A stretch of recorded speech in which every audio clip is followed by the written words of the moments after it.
The Crash Course Live is presented by Smash It Demolition Derbies, who host Bash for Cash, Blizzard Bash, and Capital City Carnage. Online at smashitderby.com. And Stirring Dirt Racing, host of May Mania's team show at the Golden Spike Arena in Ogden, Utah. Online at stirringdirtracing.com. Reckless Abandon Derby Apparel, and Derby Inc. Magazine. This is the Crash Course Demolition Derby podcast, recorded live at the FingerLakes1.com studios in downtown Seneca Falls, New York. And now your host, Chris Marquardt. Good afternoon, good evening, and welcome to this edition of the Crash Course Demolition Derby podcast. Excited to have you along for the ride for this one this evening. Adam Foushee is going to be joining us here to talk a little bit about taking over DEC Headers and moving that back a little bit closer to home. We've got Bob Apgar in studio. Frank VanHouten is here as well. Brian Tompkins, he's fresh off of the trip to Sharon Speedway in Ohio. I'm sure that was the best time ever. It was a lot of fun. The only downside was we weren't exactly sure where the gate was to get in the pits. So we got there and parked out in the middle of the field and walked 3/4 of the way around the property one way, and they're like, oh no, that's on the other side of the property. So we walked the 3/4 of the way back around and then another halfway around, but it was awesome. I have a friend that sort of runs that the technical side of SRX, so he got some VIP passes, so we were in the pits and just hang out and watch those guys and be in the front row to watch Tony Stewart wheel a dirt car, an asphalt car on dirt. It really was a lot of fun. We saw a lot of neat things. Talked to Kevin about a bunch of stuff. I didn't realize, because I'm not as up on racing as I used to be, that those cars had the same motors that the trucks run, which are based off LS's. Oh, really? Yeah. So, because when we got there, the cars were already buttoned up and they were getting ready to go out for hot laps, and then Chase Elliott and Ryan Blaney were there. So they flew in Lakes, had the time trial it and stuff at Pocono. So they had the hoods off them and they were warming them up, doing some stuff with the suspension. So we went over and looked, and I'm like, damn, I didn't realize they were an LS. So I talked to Kevin, and he said, yeah, so they run the exact same motors that they run in the trucks. And we talked about, Jeffy with the LS that he builds and how incredible that is and the abuse it takes. And so it was cool. It was a lot of fun. I do think I have an issue with my kid, though, because we got in the car, and when we finally got done winding through the people and the cars and got out on the open road, he's like, Dad, what are we going to run next year at Morris? Are we going to run a Ford or are we going to run a Cadillac? And we talked halfway home about that and what we got to get for each one and what we need. So I think I'm going to be driving for a little while longer than I expected. So it was cool, though. It was a lot of fun. It was we went to do that, and then Nick and his mom went and saw a movie that Nick had wanted to see. So it was fun. It was a good time. Good deal. So Frank VanHouten picked up his second win of his career in the compacts at Seneca County this weekend. We're going to be taking a little bit of a deep dive into that. And then Bob Apgar, he was able to pull off his first win in the full size at Seneca County this weekend, so we're going to get into that. We've also got stuff from Deadman, and before we make Adam wait any further, we've got Adam Foushee waiting here on the line with us as well. Adam, can you hear me? Yeah, I hear you. Excellent. I wasn't sure if we had you or not. So the big news came out last weekend. I think everything was finalized, right? That you Foushee Speed and Fab has bought DEC Headers.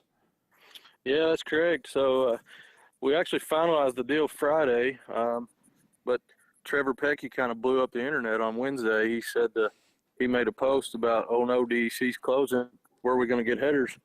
And everybody's saying, oh my goodness, who's going to build headers? What are we going to do? So I wasn't exactly ready to announce, but I just didn't think I could wait any longer. So I went ahead and made the announcement, and it's been humbling to all the feedback I've got.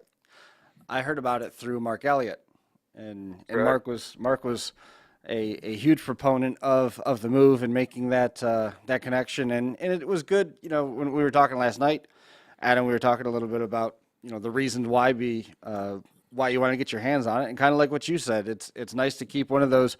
I believe as you phrased it, it was one of the OG names of Demolition Derby fabrication to keep that spirit alive. Yeah, I mean, I think probably as far as a company out there that was producing a mass product in the sport, DEC was probably the first. I know the first they were building headers, production headers. And I would say that they've been a household name in the derby industry for, I think, since '92. That's when they started building headers. Wow. That was 30 years ago, K-Short. You know, I've been wanting to get kind of my hands in the business a little bit again. Back in, I think, 2012, I built a bunch of brake pedals, and I sold them in about 10 months, and I had a lot of success selling them, but it wasn't very long after there was 6 or 8 other guys that were selling them, and Right. so I just got away from it.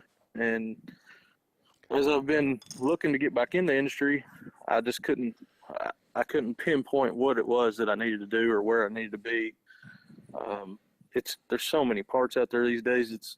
It's really hard to come up with something new, and one small something new is not big enough to, you know, for you to sustain on. So No. what better thing to do than to latch onto a business that's been a part of the sport and been successful for nearly 30 years. And you were talking about those brake pedals. That's sort of what the nature of the beast has become in the sport as a whole. There's really not anything in terms of patents and trademarks on stuff, other Right. than, you know, even if it is your intellectual property or not, it just doesn't get met with that same degree of respect. You know, you sell 1 or 2 of them off to somebody, and all of a sudden they are using your part, disassembling it, engineering their own patterns, and now they're selling their own, and they're basically undercutting your prices, and it's happened Well, I think it's over and kind of over and the over nature of again. the beast in our sport, you know. Yeah. We all pride ourselves on being fabricators, so we build our own stuff. Mhm. So that's the deal there. And there's several people that build headers, and there's several different styles, but there's plenty of business to go around. I don't feel like anybody has to undercut anybody. I think one of the biggest things that DEC done that everybody loved DEC for, you could order a set of headers on Monday, and you're likely to have them on Tuesday, Wednesday. Right. And once I get the shop moved and set, I almost have it all moved. I have to make one more trip, but once I get the shop set up at my place, I plan to have that same customer service and be able to get headers out the same fashion that they did and be the same product. And I hope to get them out just as fast as they did, where, you know, you guys can have the same business you always did. And this is a pretty, as a fabricator, I almost hesitate to say it, but this is almost a lower risk way for you to stay involved in demolition derby. You're a driver for a long time, but then you ended up getting that wrist injury, right? So I drove from about 2001 to 13, I think it was, and then I set out a few years, and then I went out with Monroe and Toast and Luke Johnson to Blizzard Bash in 16. Mm-hmm. But I didn't have any parts. I pretty well borrowed all of Monroe's second setup, and we went out there. And I have 3 kids now. It's just hard to build cars, and you know the time it takes. So yeah, I wanted to be involved, but like I said, I just couldn't figure out how I wanted to be involved. And somebody mentioned to me, one of my buddies, when I was telling them, hey, I would like to get into building some bumpers or pedals or something. You know, they're just like, hey, I think a couple of years ago, DC mentioned getting out. So I called Tom up at DC. Mm-hmm. I think I caught him off guard a little bit and said, hey, this might be crazy. Would you guys sell your business? And he said, yeah, we would. And he gave me what I thought was a big number. And I said, no, you don't understand, Tom. He was trying to sell me the building and the land and all kinds of stuff. And I said, I don't like code, Tom. I'm not moving to Ohio. I just want what it takes to build headers. And so he said, oh, I don't know about that. And so we just kind of went our separate ways. I said, well, if you ever decide that you might, give me a call. And I think 2 Wednesdays ago, he called me and said, hey, I've talked to Mom, Dad, and Chris, and I think we would sell. So he gave me a price, and we talked about what all came with it. And that was on a Wednesday. I went up there on a Saturday, and we built some headers. They showed me everything, that came with it, and showed me the process and how everything worked. And so we agreed on a deal. And so I was getting everything, all my paperwork done, money together, and was going to go back up there Friday, which I did. And like I said, I didn't plan to announce until I got all my stuff back here. But when the internet started kind of panicking about no more DEC, I knew that I had, you know, as a Derby driver, if we see opportunity, we take it. So I thought, man, I have to announce before somebody else says, well, hey, I'll start supplying you guys headers. Right. So I went ahead and announced it out there, and man, the feedback I've got, it's been unreal. It's really humbling to me. You know, it's crazy. There is. I don't think there's another sport in the world where gossip goes as fast as it does in Derby. It was pretty quick. Because I will tell you what, you can say one thing in New York today, and when it gets to Texas by tomorrow, it's going to be something completely different, maybe on the same topic. But no, it's really cool to see you step up and take this over, Adam. For the amount of volume that DEC puts out, I don't know if you're going to be spending you're going to be spending almost as much time in the shop building headers as you would be building a car. I would, or I will, absolutely. As of right now, I don't have full-time help that plans to come. I do have a couple guys that will help on the side. It looks like that I'll probably be doing this full-time and stepping away. I will be doing this full-time. So that, it was different when you worked all day and then come home and spend all night in the shop. Yep, definitely. How old are the kids? I mean, they got to be getting close to welding and bending pipes and stuff, right? Well, my oldest daughter's 6 and my little boy's 4. Perfect. He's probably old enough, wouldn't you think? Oh, absolutely. I can tell you at 4 that I was driving a tractor while my brother was baling hay behind it on the wagon, full size everything. So I'm sure that welding and running a pipe bender is probably just as safe. Yeah, and then we got a 6-week-old that might be a little out of her range. Yeah, I mean, I'd give her to 10 months, something like that. Right. Then get her out there. Right. I was actually working on another deal in this sport, and it's something I can't talk about right now, but I do have another announcement that I'll be putting out in a few weeks that's just as exciting, or it is to me at least. And I was working on that before the DEC deal came along, and I just wanted something else. I had this deal, and I thought I just needed something small, something else to fill the gap. Mm-hmm. Well, I think I might have took too big a step. It's not small, but that's how we ended up here. The timing is just crazy the way it worked. The chances that I called Tom and he's ready and I'm ready, and just the timing worked out perfect. And I'm strong in my faith. I don't think that's by accident. Right. Everything happens for a reason. Absolutely. Well, and I tell you, it's pretty crazy. I have a buddy that owns a race car chassis shop, and he didn't know anything about this deal. And, sometimes when I pray, I say, God, just give me a sign that says I'm taking the right path here.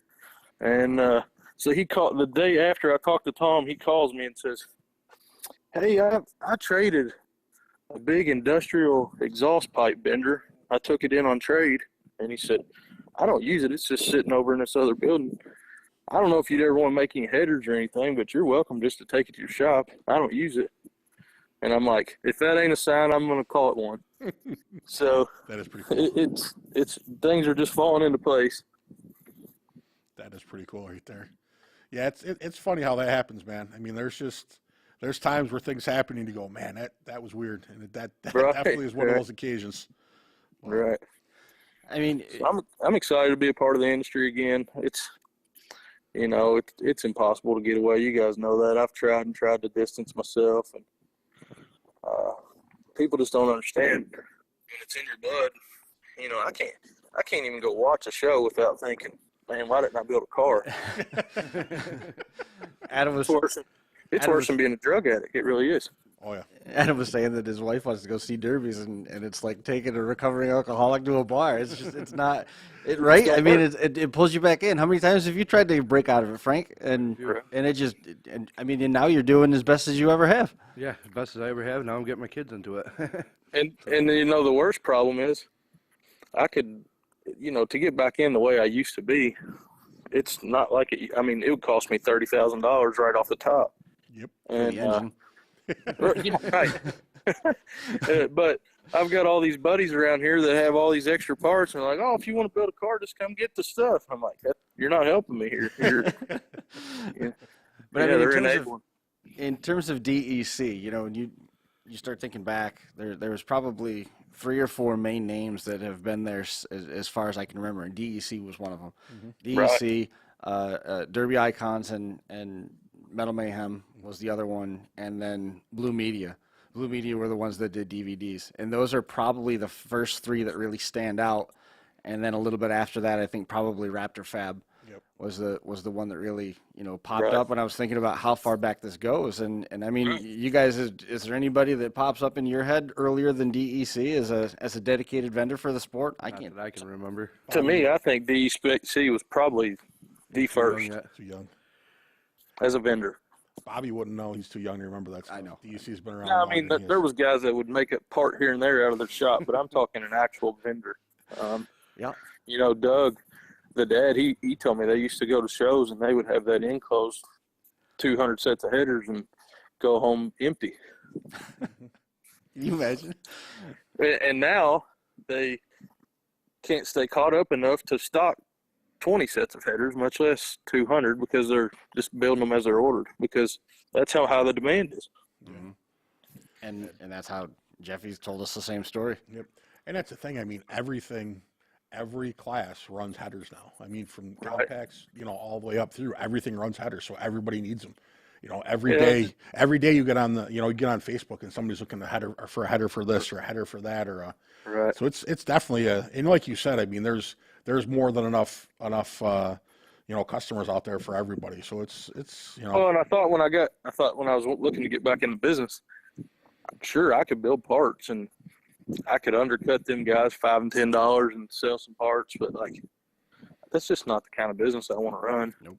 Mm-hmm. I just want to be known for my quality and my customer service, just like DEC was. I have all their tools. They build their own collectors, cut their own flanges. I have every bit of that. They've already gave me some training, and they're going to come down once my shop's set up and do some more training with me, show me exactly how they build headers. So everything's exactly the same other than the name. And DEC is Doug E. Krause. That's the dad. And, you know, the name just meant a lot to them. So, and I understand that. So it's the same product, same tools, same process. It's just a different name. Now, when do you expect to actually have everything together and be putting headers out the front door? Well, so I told everybody, I was starting to tell everybody August 8th I would be live. But we've made 2 trips up there already with 5 different trailers, and we still need to make another trip. And I think August 8th would be awful ambitious. I would say 3 weeks, and that's going to be me hustling. But I think in 3 weeks I can be producing headers. And that's no stone's throw either. It's like 3 hours between where you're at and where they are, right? Yeah, that's right. 3 hours. 6-hour round trip. That's a long day. 5 trailers. Yeah, with 5 trailers. And while we're on that topic, I've had countless friends that went up there with me this weekend and helped me, and don't ask for nothing in return. You just can't do things like this without your buddies, and it's great to have friends that are willing to jump in there and help you. I appreciate them guys. Well, I'm kind of marking 3 to 5 weeks out over here in pencil just to follow up on the other announcement and to see how things are going once everything's settled down and you're up on your feet. Right. Yeah, I'd be happy to come back on and talk to you guys about it. I appreciate the opportunity. So at this point, are you done driving for good now? Is that done and over with, or are we going to see a cameo here and there? Well, you know, I would like to say that I'm done. My wife would probably really like me to say I was done. And she supports me in whatever I decide. I shouldn't say it like that, but I'm unsure. I would never go back to running 15 or 20 shows a year like I used to. Right. Maybe one big show a year or something, maybe. If this business goes like I hope that it does. of an afternoon, I'm going to be ready to go in the house and not work on cars. For sure. So I don't know. That's hard for me to answer, honestly. I don't want to. And also, it's tough to mix business and driving. You're always going to upset somebody. I just like to try to keep my name clean and go about my business, you know. Now, are you ready for the downside of business? Because like you just said, you know, you're always gonna upset somebody, and you know, you're always gonna have somebody complaining that, you know, you didn't get the part fast enough, or, you know, this was wrong or that was wrong. I mean, obviously, you know, you spoke of your faith. I mean, are you ready to deal with the dark side of business as well? Well, so my parents have owned a business basically all my life. Gotcha. So I pretty well know what comes along with it. I've worked for them at times, and it don't matter. You can do everything perfect. You're just not going to make everybody happy, and you just have to accept that. Truth. See that firsthand. You know, I would say, though, as many derby drivers and stuff as there is, you know, 95% of them are going to be respectful and appreciative, and you just can't let them few bother you. If you do, you spend more time worrying about that than producing the parts you need to be putting out. Truth. That's for sure. Well, I hope everything continues on the upward trajectory and things evolve smoothly. You know, if you do decide to get into a car, I got a name and number of some guys that make headers. If you need any reference, Appreciate that. But you know, back probably a month ago, I would have told you there was a good chance I was going to run Mayhem. yeah, And standing here today, I would say there's no chance of that. But Mayhem should be my first show as a vendor. I hope to have some stock, and at least even if I don't have a ton of stock, which I hope to, but at least come and talk to everybody, see everybody, you know, get familiar with all the names again. Cool. that's awesome.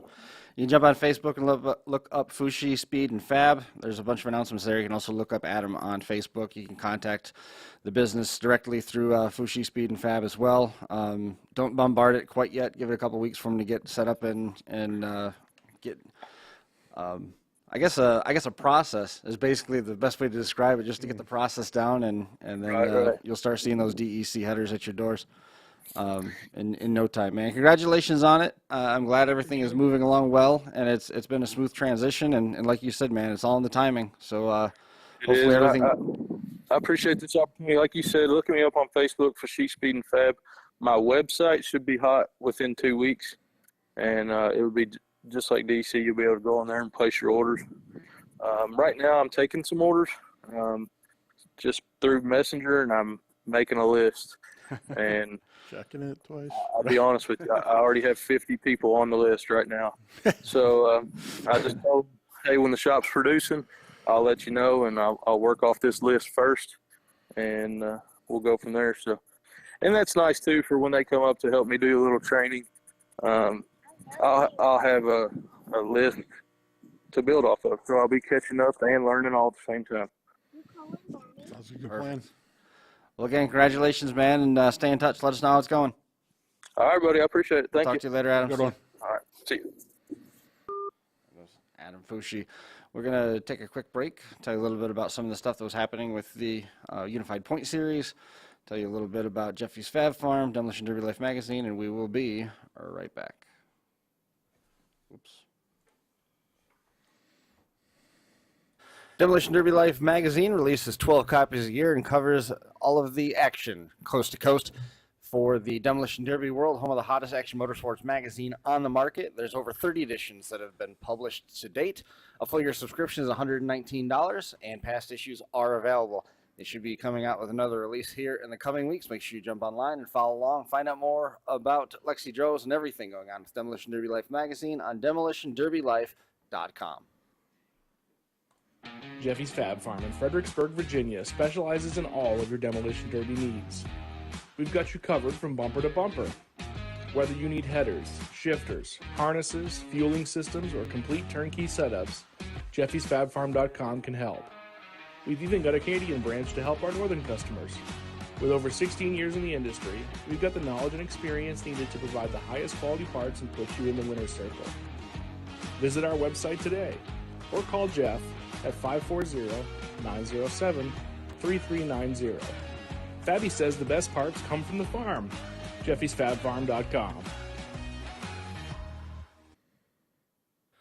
RPM Group is a progressive waste management business serving nearly 4,000 residents and businesses around Owego, New York. RPM Group can take care of all your waste management needs. Boasting a fleet of 2 roll-offs and 6 garbage trucks, RPM is fully insured and ready to serve. Ask about asbestos abatement and surveys, interior and exterior demolition, private parties and foreclosures, curbside trash and recycling, all that and more. Click or call, ask for Corey, tell him you heard about him here at the Crash Course Nationals, rpmgroupny.com, or 607-223-8714.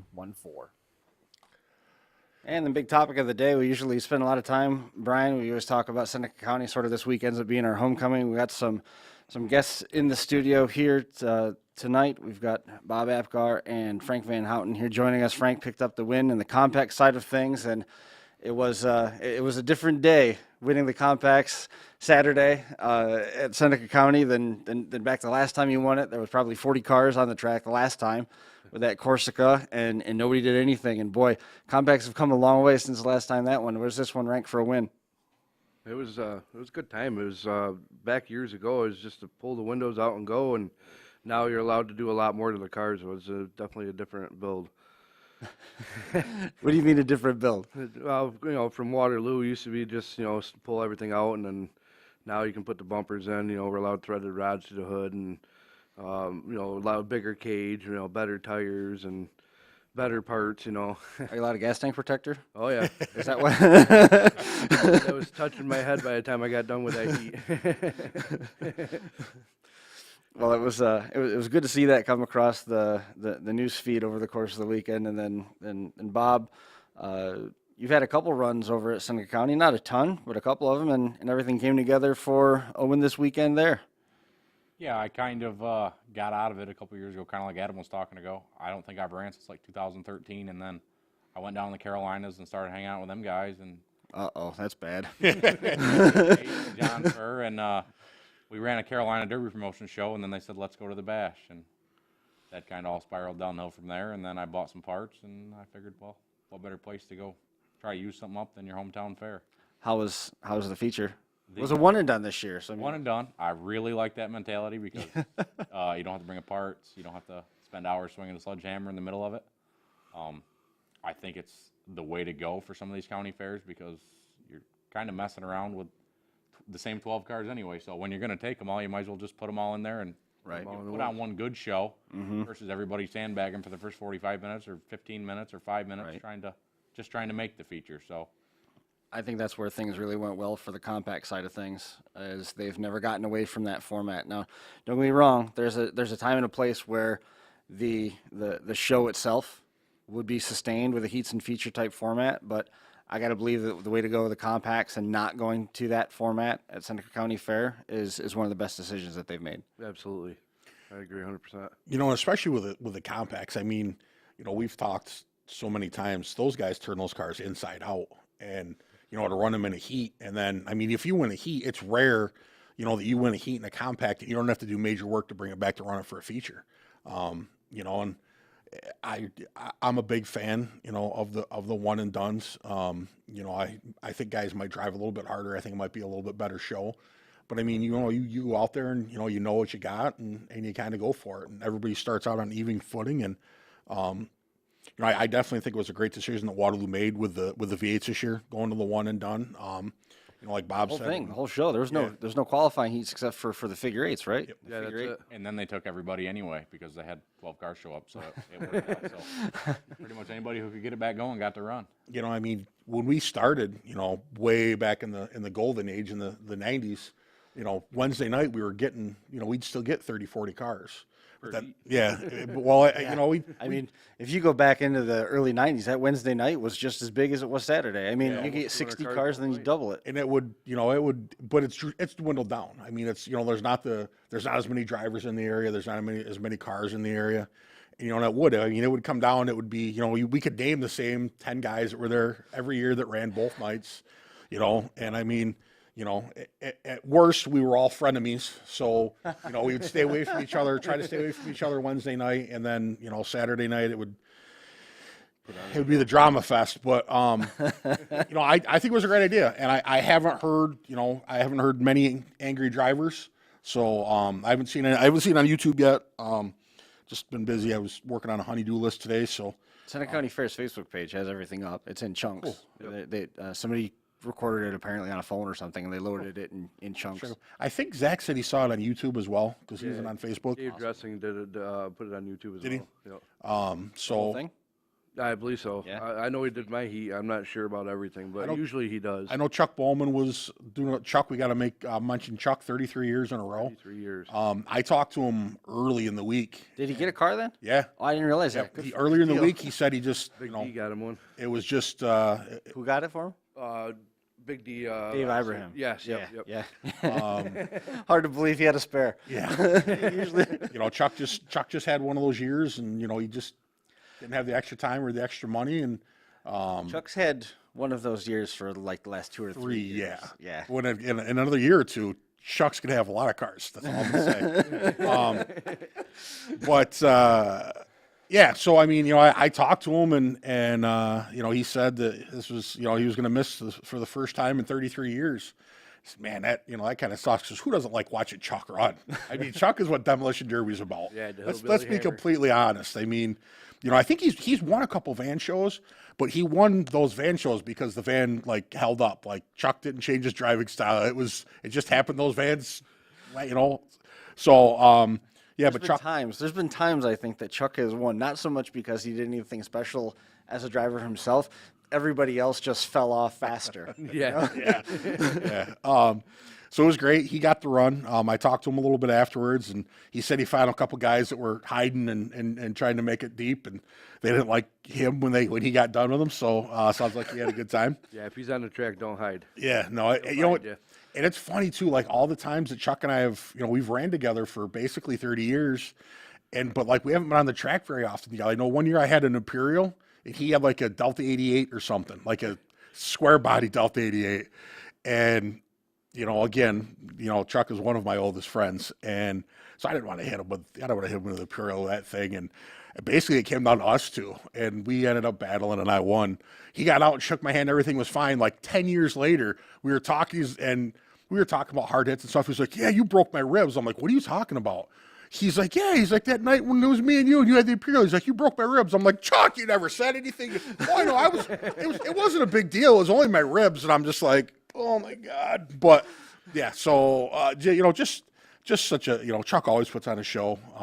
You know, he comes with a plan and follows his plan to a T. So, you know, congratulations to these guys. You know, I remember these two forever. You know, Bob's uncle is Nick DeCastro, who is famous at Seneca County. You know, Nick would come into fleets. So I remember Bob when he was young, 12, 15, sneaking in the pits. Yeah, you know, and Frank, you know, Frank's been around a long time. And, you know, Frank is one of those diehard guys that, you know, he'd show up at Waterloo with 6, 8, 40 cars on his own. You know, he would, one of those guys that ran all the heats, always ran all the heats. And Love it. yeah, he ran the mod cars when we had the mod cars again. And He almost became a Frank kebab. yeah, he did. We was won't go there. scary. But you know, Frank is one of those guys that supported Waterloo forever. I mean, he's put more cars through there than him and Timmy Ellison have got to be like neck and neck. I mean, Frank's probably ahead of Timmy a little bit because he's a little bit older, but you know, just one of the great guys. You know what I mean? That really supports and.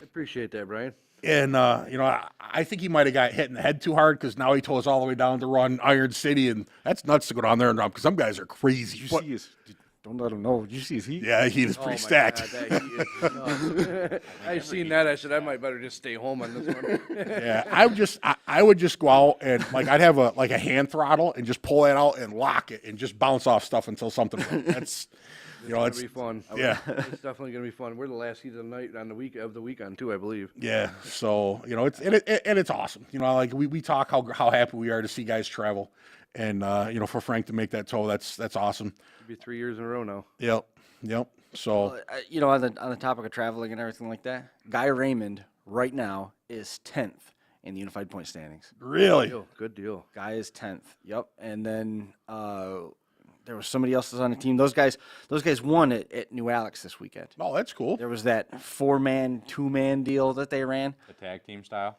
That was the first one, so I'm not 100% sure. I think Sickles won the tag team championship, and then Strange. Sickles wins everything. But yeah, that was when the rain came, and well, we were like I was in Ohio and Chris was in Pennsylvania. Both our trips kind of came up quickly, and we didn't know what the other was doing. So we were sending pictures back and forth, and it was funny because it was kind of like I don't know. Oh, it was like Fulton.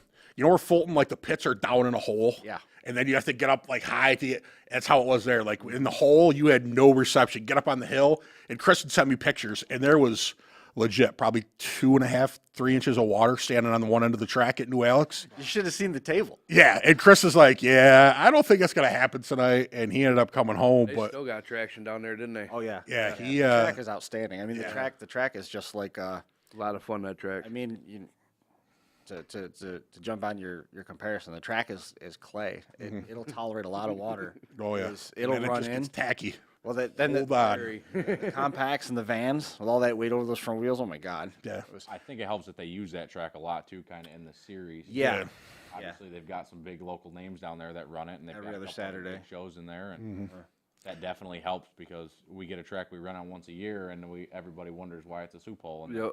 you get a Dig track we ruts run on every 2 weeks, and You know, that soup hole though, I think what's hurt Waterloo, and thank you very much to the dump for doing it, but they bring those water haulers over from the dump. fully loaded. Yeah, fully loaded. And I can't imagine how many thousands of gallons they hold. I think that one truck's like 6,000 gallons. Yeah, but I mean, they drive up and down because like I've mentioned before, back in the day, Waterloo had the best clay in the world. Yes, like we the did. racetrack was amazing. World. And I think that it's just the stones and the dust and everything have just been pushed down into it. Yeah. I think if they went out there and You have to scraped have a off the base. first foot and then just worked on that for a while, I think I mean, they'd be all right. just as simple as looking at where the track was along the wall Oh, yeah. versus where it is now. You can see how far that's been pushed down, and the clay's been pushed out of it. And it's if you hyper soak something, whether it's Mother Nature doing it during Fair Week or it's the water, when you hyper soak it and then you mash it out, it's going to keep pushing everything out of the middle. And now you got a if pond you're not in the middle. if you're not maintaining the base, it's not going to be like that forever. And that's where we're at with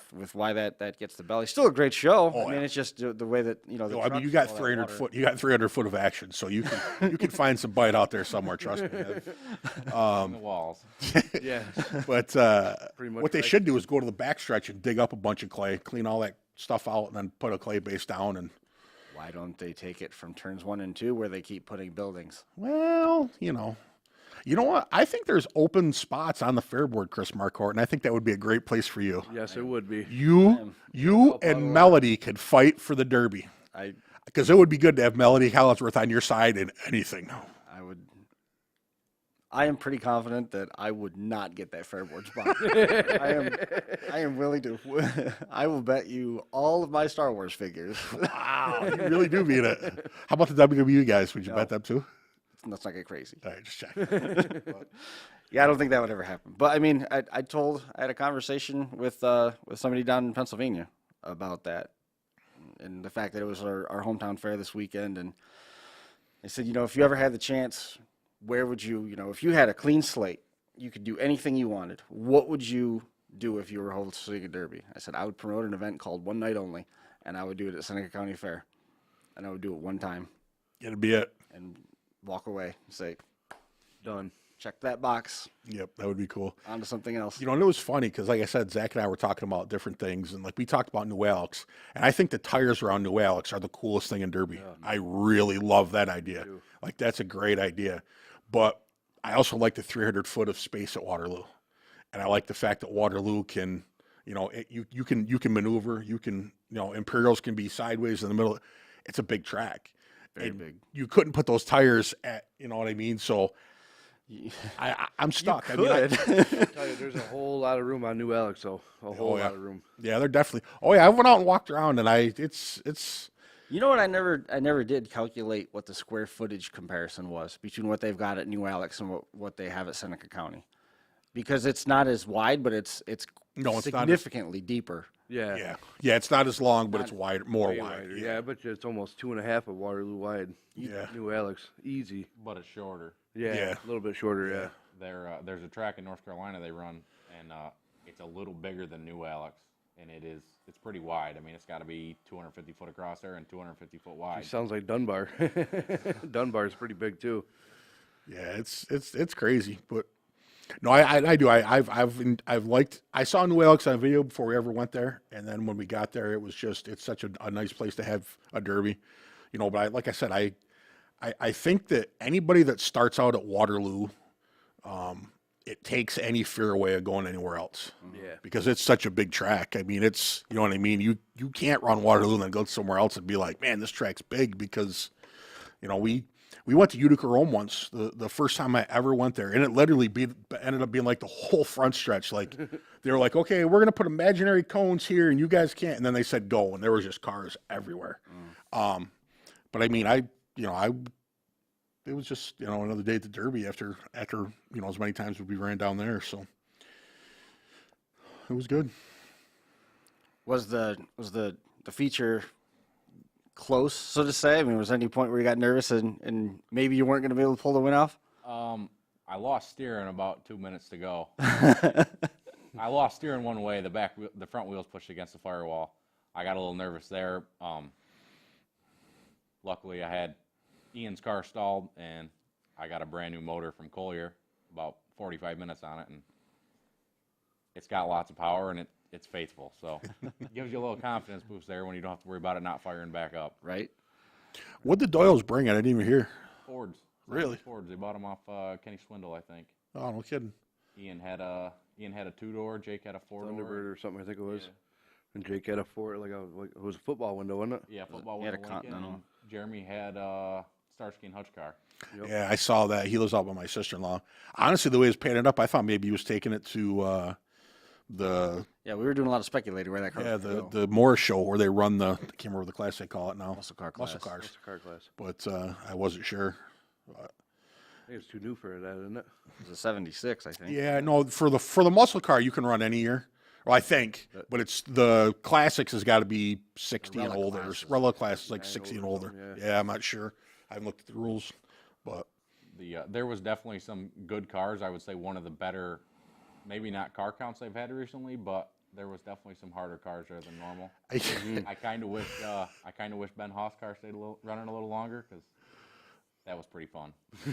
I don't know if anybody watched any videos, but Zach, well, that's what Zach said. He's like, he comes downstairs and he's like, Dad, he's like, you know, in a mod show where cars like hit nose to nose and nothing bends and they just bounce off because there's nowhere for the energy to go. And I was like, yeah. He's like, that was happening at Waterloo. He's like, they were hitting, nothing was bending, and they were bouncing off. And I was like, that's another reason why I don't go to Waterloo, because I don't want to put that much time into a car. But yeah, I heard there was some hard iron there Saturday for sure. But it was I would say it was a pretty fair class of hard iron. It was maybe a little above the rules, but everybody was equally built. And that's and that's why everybody got through, because they're all pretty equal. Everybody somebody might have had something done that somebody else didn't, but and if somebody would have got looking around with a flashlight, they wouldn't have had a show. Yeah, and that's, in all honesty, that's what I heard, is that there was a lot of cars that were built close to the same, nowhere near what the rules said, but the cars were same. Basically, they were comparable on the track. Well, we talked the other day. Now they've got that '80s bone stock chain and bang. Mm-hmm. Like, Who won that? There was only 3 cars. I think Ford Petrie won it. did on Wednesday. Oh, really? 3 cars showed up for it. One never really backed off the line, so That's terrible. I thought that would be a big heat down there. I really I did. would have too, because those cars are still available around here. Well, like we were talking to Kyle, let guys do some other stuff. The guys that want to build, let them build. You look around on the internet and try and buy a fresh car, or everyth's got body creasing done. Everything's got 5/8 body bolts in it. It's hard to find cars without going. I brought mine 700 miles last week, so I get the pain. And with the price of fuel, nobody wants to travel, so let them buy some cars that are laying around. Yep. Guys got cars they'll sell, but a lot of them already got something done to them. That bone stock 4 and 6 cylinder class is a pretty big hit. It was, and luckily that's the affordable class. Guy can buy junk cars, cut the converters off, have a little fun, smash the Yeah, windows 'cause out. I mean, you cut the converter off and you've made your money back. Your car's free. You're getting paid to run the Derby. Who won that? I think Corey Laux is Yeah, son. Cody won, and his daughter was fourth. There you go. Yeah, Yeah, and I've been going to try to text Corey, and I keep forgetting all about it. And because the big joke was they said Mackenzie got third, so they told her to go up on stage. She went up on stage, she got fourth. So one of the kids said, "Just protest your brother's win, you'll get third." you know, it was funny. I hadn't seen Corey in forever, and I went to the series race at Canandaigua this year. My brother ran, and Corey was there, so we talked, and I didn't realize he'd hurt his back, and that's why he hadn't been derbying. And he said, "Well," he goes, "but the kids are talking about they ran the hangover derby, but they didn't want to go back and do that. So he's like, I think I'm just going to have them run those cars at Waterloo just to get rid of them." I'm like, that's pretty cool. And so yeah, it was good. I mean, all the money definitely stayed in Waterloo. But so. I know our Luppman crew pulled out quite a bit. Yeah, that's good. Between Wednesday and Saturday. That's good. Well, it's good. You've got some new guys that are getting in there, and they're obviously Nick, the Benjamins, all them guys are gone. So you need some fresh blood to bring cars, and there's guys Cody willing to Laux? step up the plate and do that. Was it Cody Laux, you said? Yeah, Cody, CODY, So it makes it good that there's still a show. I mean, I heard Penn last week, they pretty much canceled their Wednesday or Thursday Yeah, night they show did. because they had 4 cars show up. Yep. And Saturday night, we talked to Brian France on here a week ago Monday, and he won it. They had a decent turnout for that. And then they had the 2 classes as well. Like they had a Morse built, and then they had like a stocker, kind of like how Morse doesn't really have the more built. You talking about at Yates County? Yeah. Yeah. Yeah, they had the unified point stock, and then they had the bone stock. Yeah. Or, excuse me, not unified points, the unified rules, where Bath and everybody. Penn, I think Ontario County. Yeah, Ontario County's this week. I heard they're running unified rules there, but I don't. Same rules as down at Yates. Is it? I don't know if anybody's going, but I thought about seeing if I had one more run left in my car to take it up there. Well, the motor nothing else, it'll get that's some- easy to say. I mean, that's as many as you want with that thing. It's not the motor I'm worried about.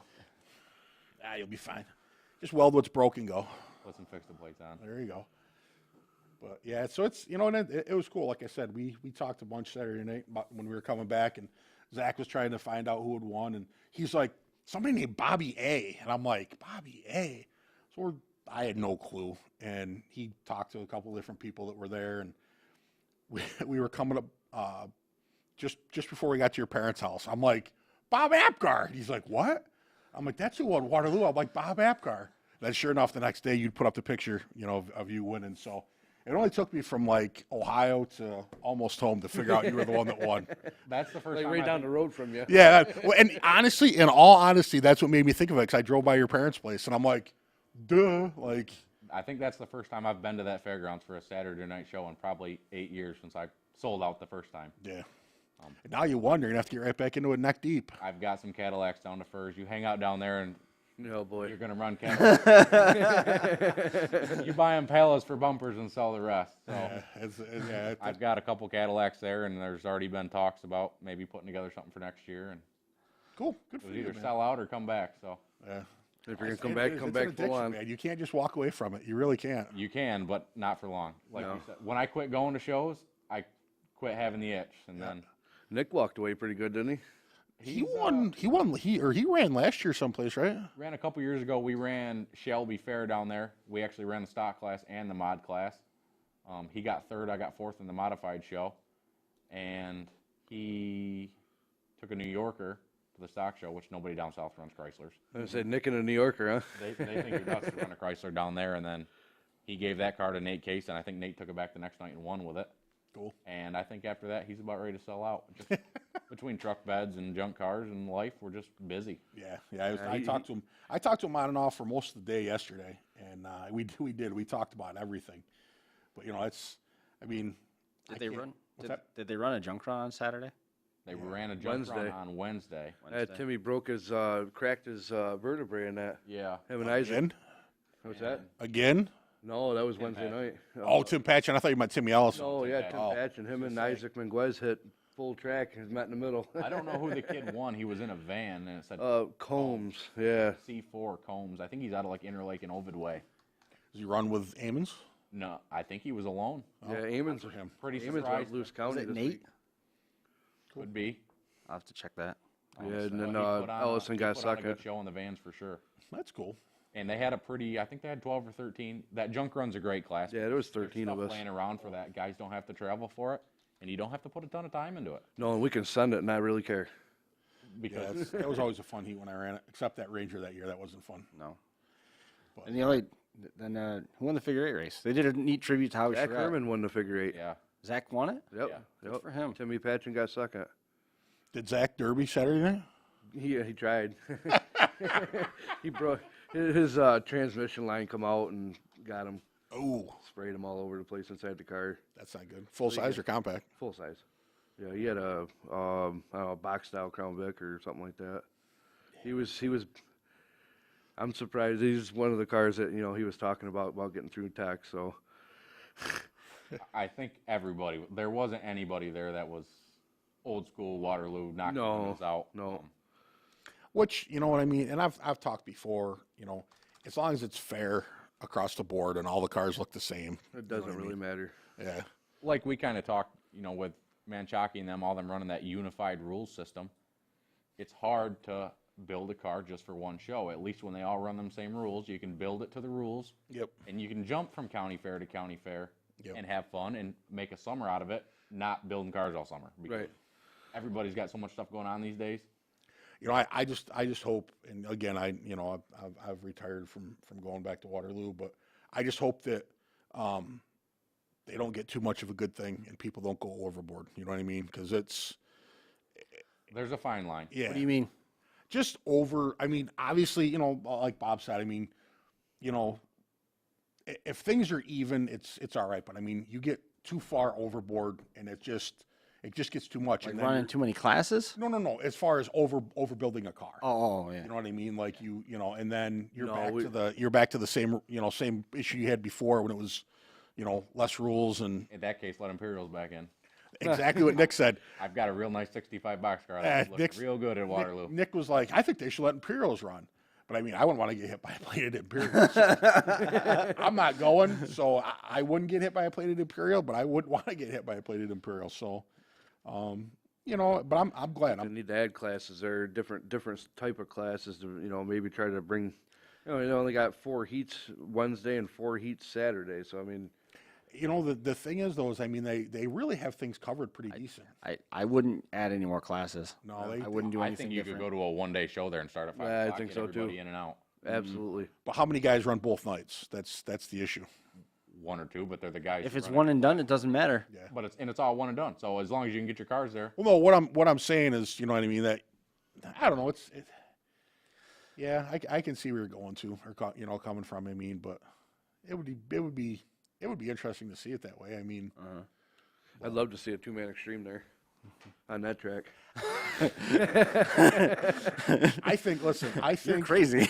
out west. Oh, we all know I'll send it out there. Before they actually went to the 2-man extreme, they just had passenger derbies out west, and Not even that far west. yeah, Missouri was yeah. big.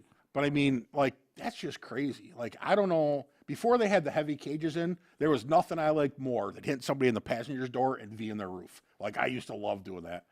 But Now you gotta watch. yeah, now you got to watch. And like, when somebody's there, And we Because, I all mean- got full-time jobs, and it's like, Everybody's got to go work on Monday. yeah, I No mean, way I'm sitting in a passenger seat yeah, with no no controls. way. And that's the thing. Like, we were talking before we went on air. it's a poor choice. I'm not sitting there on a truck like Waterloo. You get sideways in the car stalls, and you're going to hurt for a week. Oh, yeah. I did it at Morris. It was a poor choice. Exactly. And the guy that was driving that truck has offered to 2-man with me before, and I'm like, no way. Him and Brett both have it. I'm like, no. Even if I was I running didn't get out early. what's that? I didn't get out early. That's because your legs weren't able to move, so you were, stuck. Stingers are a real thing. But no, and it's great. I'm glad guys had a good time, and were the stands pretty full? Oh yeah. The stands were Saturday. really full, and when I walked by to get food, just as they were doing the best appearing car, there was probably 300 people waiting in line. I don't know where they were. All the gonna way sit. down the fairgrounds. Did they fill the stands up in the pits too? They were pretty full. Good. And they put they've got bigger stands in the pits than Yeah. they used to. So I they've saw that. got- Which we've said for years. Why wouldn't you? I mean, the amount of people they They need to put one of those grandstands like what they just put in over on the other end of the. Yeah. Where they got the little set. Yeah. I remember years ago when they had no grandstands and we'd pull in tractor trailers and everybody would stand on the tractor trailers. Oh yeah, I'm pretty sure I Yeah, watched. yeah, I'm pretty until- sure I watched the until mod everybody heat got down there on the back paranoid of, about one of Joe's trailers. And then they got kicked out because it was intimidating. Intimidating. Yep, that's the word I was looking for. Oh gosh. We got to run through a couple more breaks here, and then we'll come back. We'll recap some of the other action that we saw, and we'll wrap up number 408. We'll be right back. Where'd you go? We did do it a derby. Ow, my head! You went to a derby?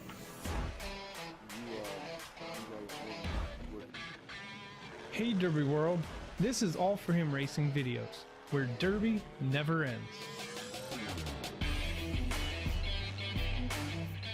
We have people come up and ask, what is All For Him Racing Videos? And the answer is a YouTube channel dedicated to growing the sport of demolition derby in a positive and fun way.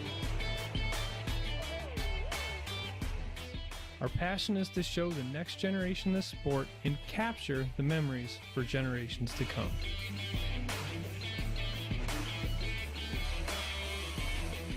We're just trying to show that you can be a Christian, do crazy and exciting things like demolition derby, and just spread the word.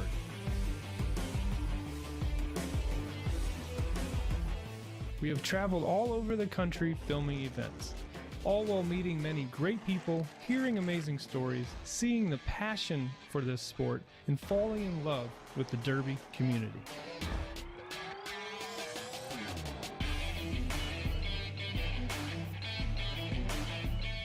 We have grown to be the largest demolition derby channel on YouTube across the world, with millions of views within our large library of videos.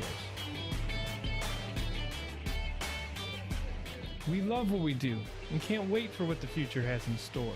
We always want to be a place for positive, exciting, and action-packed derby videos.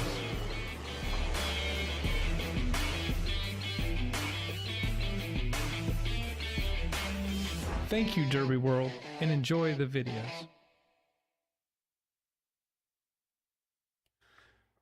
Frank, you guys gonna enjoy some well-earned time off here in the next couple of weeks. August 12th is the next scheduled date for the 2022 Hardcore Tour, Chaos and Coal Country in Waynesburg, Pennsylvania.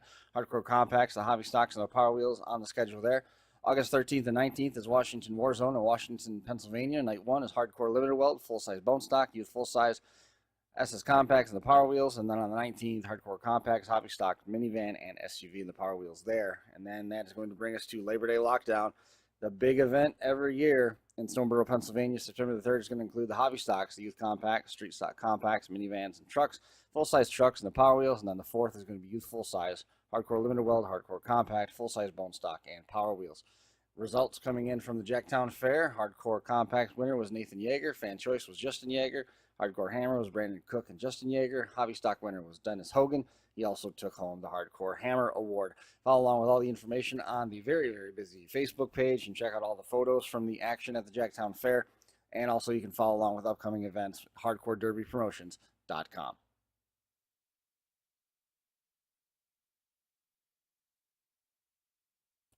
Smash Demolition Derby has a busy week ahead. July the 26th and the 30th is going to be Claremont County. The same night, July the 30th, is Shelby County, and the opening night for Preble County is on July the 30th. August 1st is going to be the second night of Preble County, along with Greene County's Demolition Derby action. August the 4th is Auglaize County, then Pike County on the 6th. Preble County's closer is on the 6th of August. Then Columbiana County and the Hartford Independent Fair will get us through that first week of August on the 7th and on the 9th. Some results continuing to come in from Smash It Demolition Derby. Fayette County Fair had their school bus derby on the 21st of July. Chuck Clark from Woodstock, Ohio got the win over Tony Penwell and Zach Pryor. Street Stock Minivan Mini Truck SUV class, Quentin Adams from Washington Courthouse, Ohio, got the win over Bill Hale and Lloyd Showalter. And then the Street Stock Mini class, Gage Hamilton won from New Vienna, Ohio, over Adam Ewing and Charles Lemley. He's from Springfield.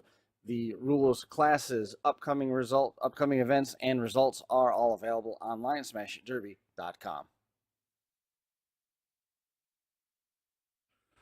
Iron City Nationals are coming up in a little under 2 months. Friday the 9th is going to be opening night stock compacts, a big weighing class, 2-man extreme class, and super stock.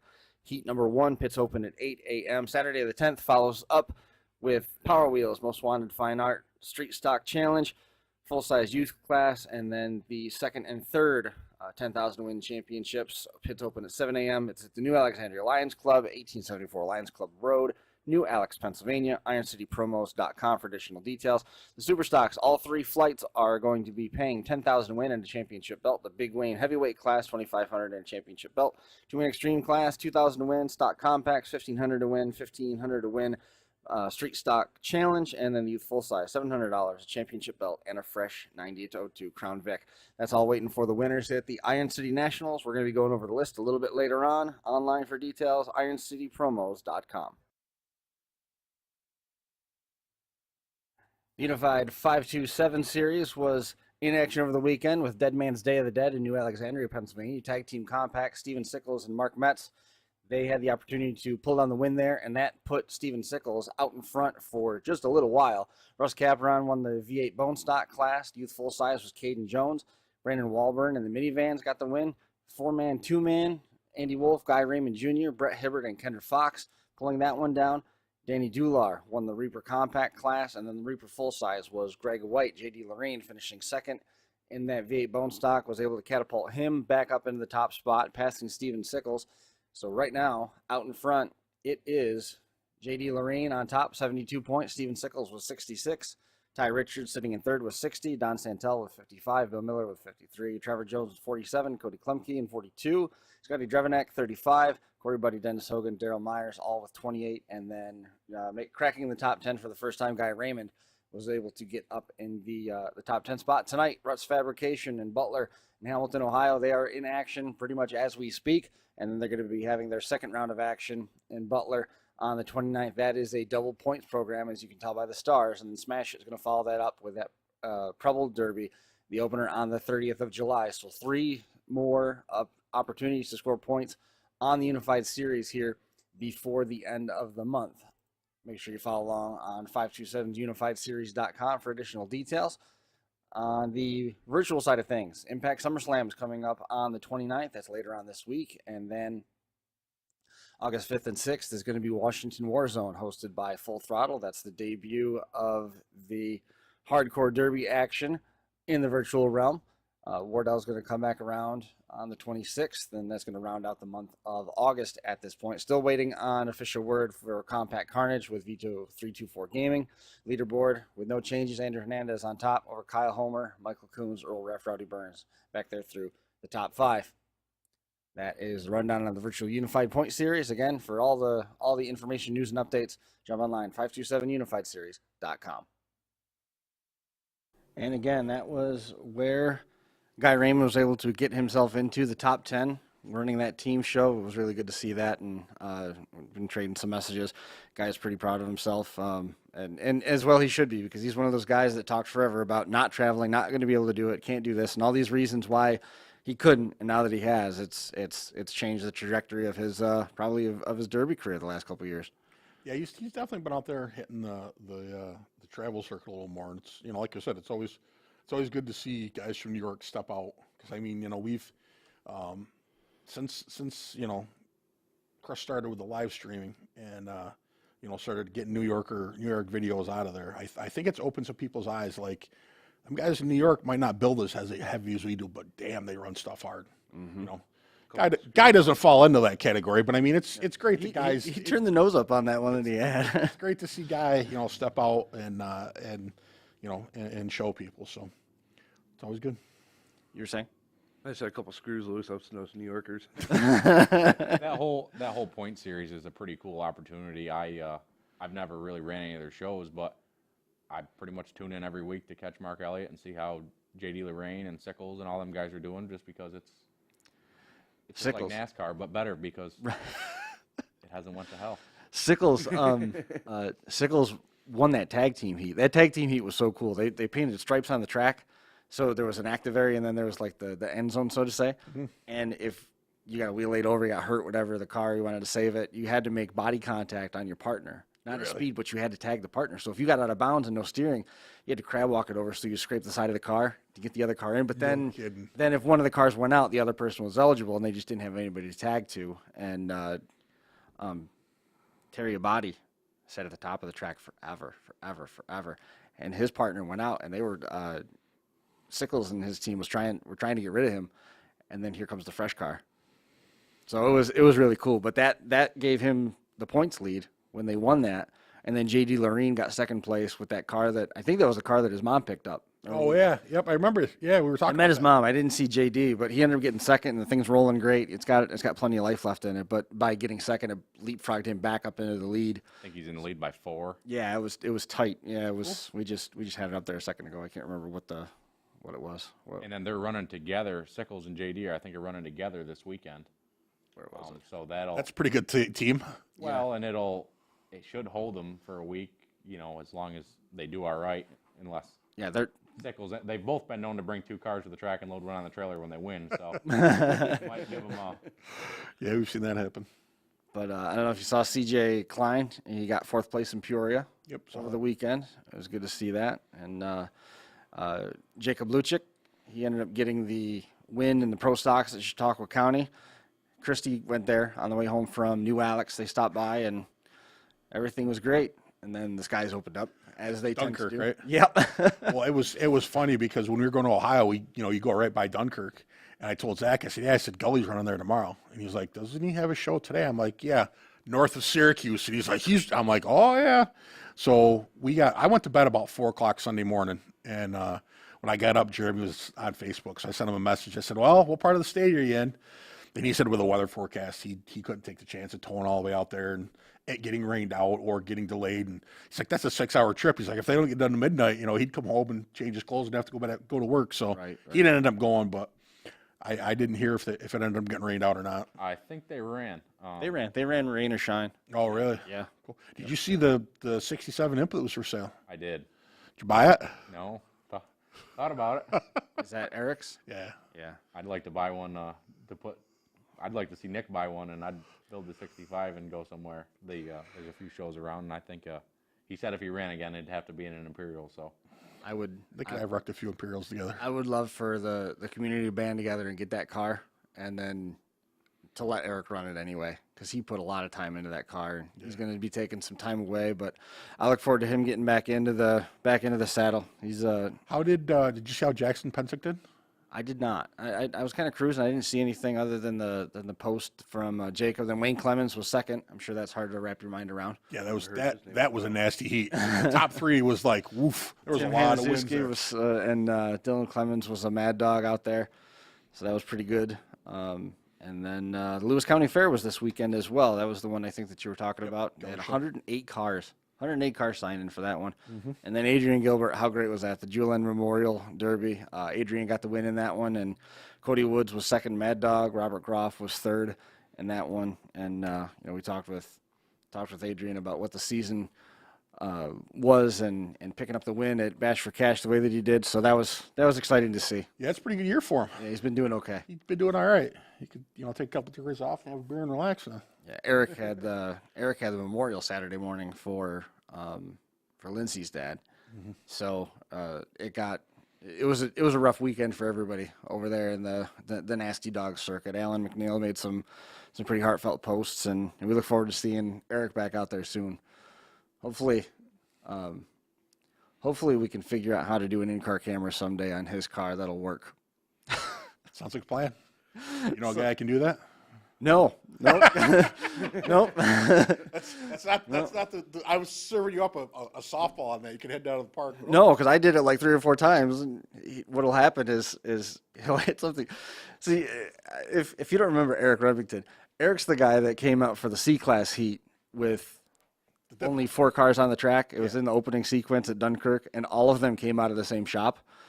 And he had a Diplomat, and opening shot, he hit one of his buddies so hard it pushed the throttle linkage past the dash bar. Yeah. Yeah. And when you do that, electronics don't like it. Yeah. Yeah, it doesn't fare well. He's the one, every time he hit, it would go like your camera mount would. Well, that happened twice. It's a long and painful story. One of the times, I had cranked that thing down as hard as it would go. There was no way that this was going to move. It was going to work this time. And the camera actually jarred inside the case in one of those GoPro cases. so hard that it wedged the power button. And when it wedged the power button, it power cycled so many times it went into fail mode, and it just didn't work. I always told him, if you could break this camera to the point where I can't fix it, I'll give you $100. And well, he always broke it enough to where it didn't record anything, but then I could power boot it back up. And I remember when we were really heavy into doing the DVDs and stuff, I bought a bunch of extra GoPros, and we were cleaning out at home, and I found an envelope that hadn't even been opened. And it was this big, heavy shipping envelope. There was 3 GoPro 2s in there. I didn't even know I had them. You think maybe you had too much camera stuff at one point? I'm of the opinion that you can never have enough backups, because everything that you keep, whether it's a Band-Aid or whether it's aged out or whatever, is still an extra parachute. It's something to protect you. My wife, however, thinks that I have a lot of junk.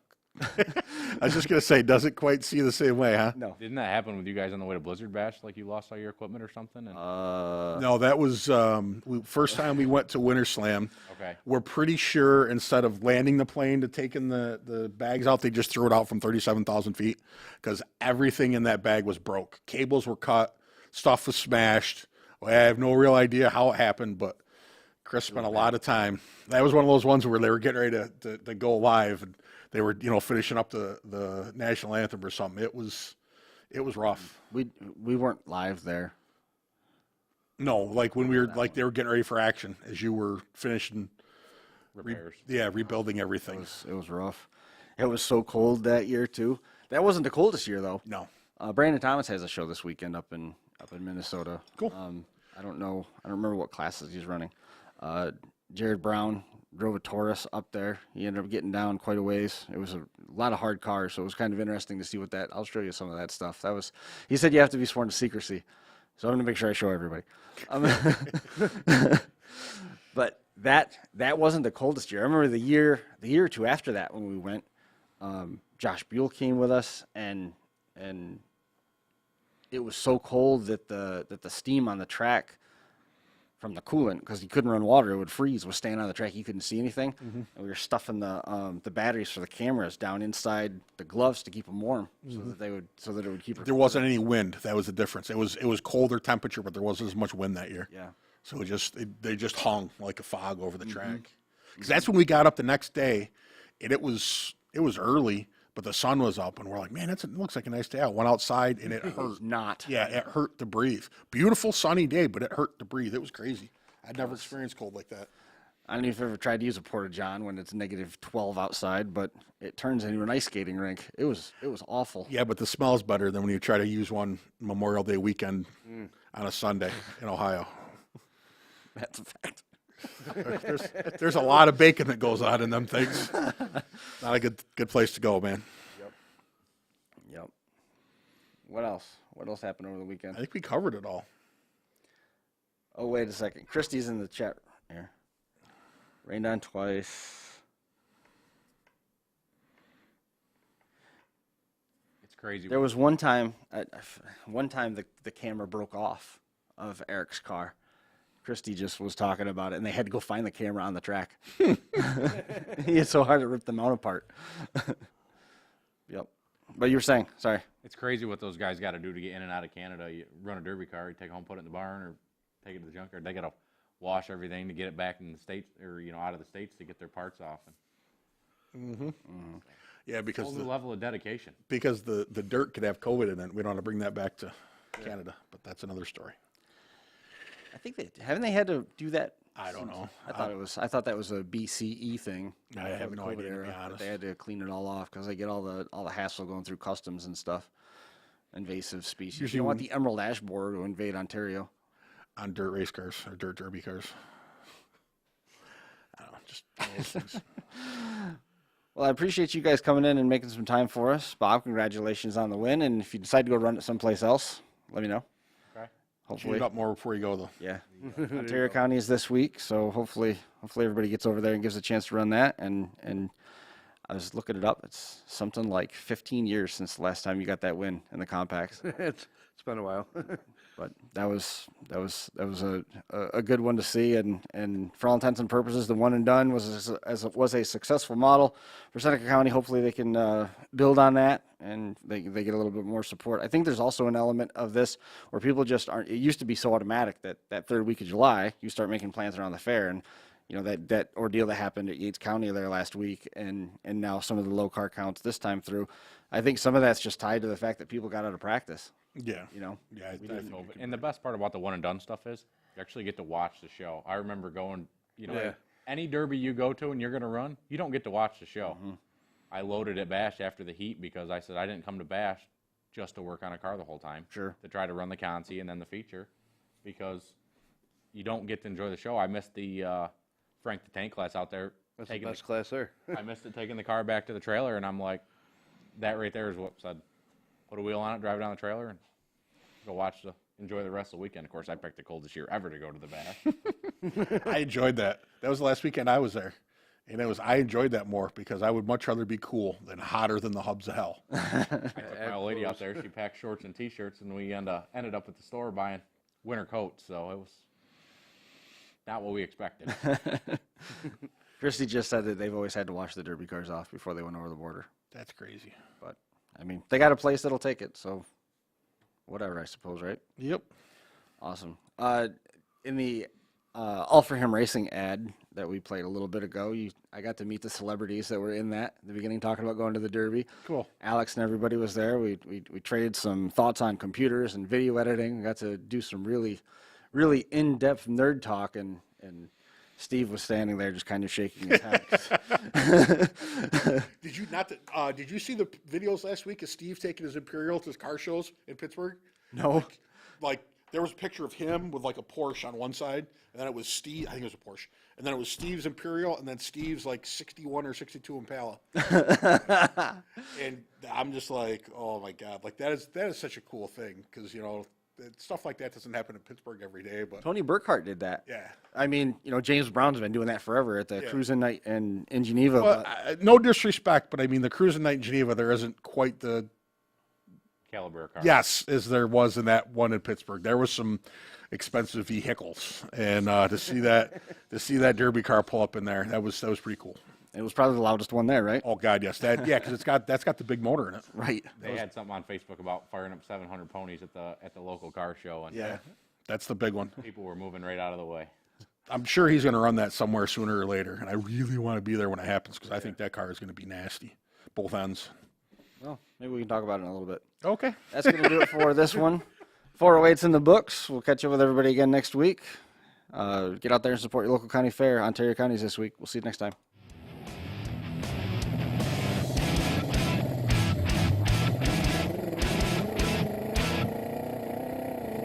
The Crash Course Live is presented by Smash It Demolition Derby, who host Bash for Cash, Blizzard Bash, and Capital City Carnage. Online at smashitderby.com. And Stirring Dirt Racing, hosts of Maymania's team show at the Golden Spike Arena in Ogden, Utah. Online at stirringdirtracing.com. Reckless Abandon Derby Apparel, and Derby Inc. Magazine. This is the Crash Course Demolition Derby podcast, recorded live at the FingerLinks1.com studios in downtown Seneca Falls, New York.